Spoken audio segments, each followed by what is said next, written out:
ದರ್ಶನ್ ಪವಿತ್ರ ಗೌಡ ಅವರಿಗೆ ಮನೆ ಕೊಟ್ಟಿದ್ದಾರೆ, ಫ್ಲ್ಯಾಟ್ ಕೊಟ್ಟಿದ್ದಾರೆ, ರೇಂಜ್ ರೋವರ್ ಕಾರ್ ಕೊಟ್ಟಿದ್ದಾರೆ, ಈ ಥರದ್ದೆಲ್ಲ ಒಂದಿಷ್ಟು ಮಾತುಗಳು ಅಲ್ಲಲ್ಲಿ ಬಂದಿದೆ. ಅಷ್ಟೆಲ್ಲ ಕೊಟ್ಟಾದ್ಮೇಲೆ ಪವಿತ್ರ ಗೌಡ ವಾಪಸ್ ನಿಮ್ಮ ಲೈಫಿಗೆ ಬರ್ತಾರೆ ಅಂತ ಅನ್ನಿಸ್ತಾ ಇದೆಯಾ? ಇಲ್ಲ, ನಾನು ಫಸ್ಟೂ ಹೇಳಿದ್ದೀನಿ, ಅವ್ರು ಮುಂದೆ ಹೋಗ್ತಾಳೆ ಬಿಟ್ಟರೆ ಮಾತ್ರ ಹಿಂದೆ ಬರಲ್ಲ ಸರ್. ಯಾಕೆ ಅನ್ನಿಸ್ತದೆ ಸರ್ ನಿಮಗೆ ಹಿಂದೆ ಬರಲ್ಲ ಅಂತ? ನಾನು ಅವ್ರ ಜೊತೆ ಇದ್ನಲ್ವಾ ಸರ್, ಶೀಸ್ ಕೆರಿಯರ್ ಓರಿಯೆಂಟೆಡ್ ಅಂತ ಹೇಳ್ತಾ ಇದ್ನಲ್ವ, ಅವರು ಮುಂದೆ ಹೋಗೋದೇ ನೋಡ್ತಾಳೆ ಬಿಟ್ಟರೆ ಮಾತ್ರ ಹಿಂದೆ ಬರಲ್ಲ ಸರ್, ನನ್ನ ಪ್ರಕಾರ. But it's okay, no problem. Sir, ನಿಮಗೆ ರೇಣುಕಾಸ್ವಾಮಿ ಅವರ ವಿಚಾರದ ಬಗ್ಗೆ ಗೊತ್ತೇ ಇದೆ ಈಗಾಗಲೇ.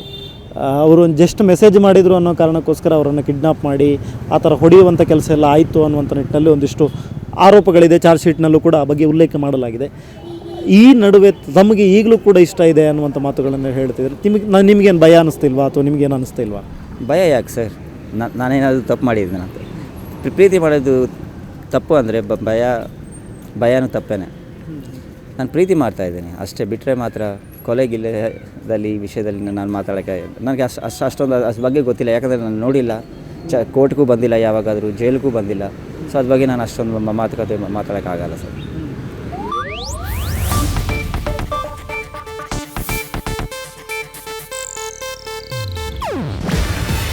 ಇದು ಏಷ್ಯಾನೆಟ್ ನ್ಯೂಸ್ ನೆಟ್ವರ್ಕ್ ಪ್ರಸ್ತುತಿ. ನೀವು ನೋಡ್ತಿದ್ದೀರಾ ಏಷ್ಯಾನೆಟ್ ಸುವರ್ಣ ನ್ಯೂಸ್.